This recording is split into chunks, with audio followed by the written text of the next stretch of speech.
Hello बच्चों, let's read the question. The question here is arrange these components of pulmonary volume in ascending order of their increasing values.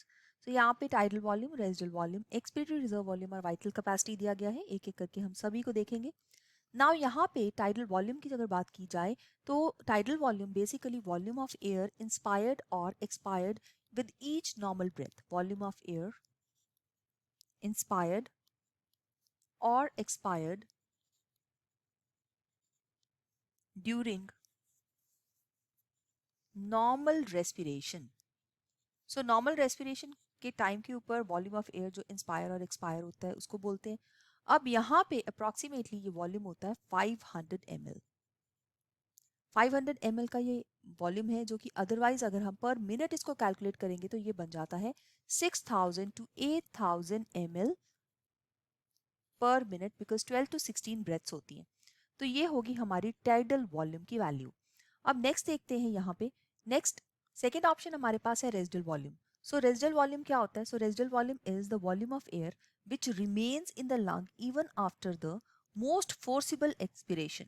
So remains in lung even after most forcible expiration.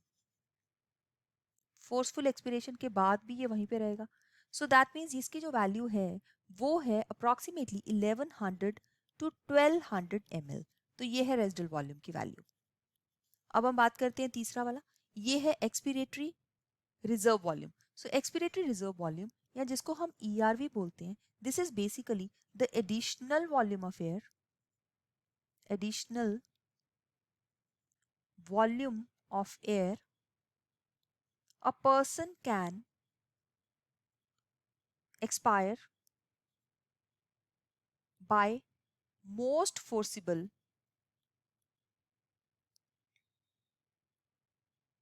Expiration. So 500 ml तो normal breath में जा ही रहा था बाहर. इसके अलावा 1100 से ले 1000 से लेके 1100 ml और भी जा सकता है. इसको हम ERV बोलते हैं. और उसके बाद हमारे पास फोर्थ पॉइंट में यहाँ पे दिया हुआ है वाइटल कैपेसिटी या VC. सो VC क्या है? The maximum volume of air a person can breathe in after a forced expiration. तो ये होता है ERV, TV और IRV को मिला के. सो ERV की बात करें 1000 से लेके 1100 ml है और TV है अप्रोक्सीमेटली 500 और इंस्पिरेटरी रिजर्व वॉल्यूम जो है that value is approximately 2500 to 3000. So naturally हम यहाँ पे देखते हैं कि VC जो है वाइटल कैपेसिटी इसकी वैल्यू मैक्सिमम है और यहाँ पे हम लोग मार्क कर सकते हैं in the increasing order.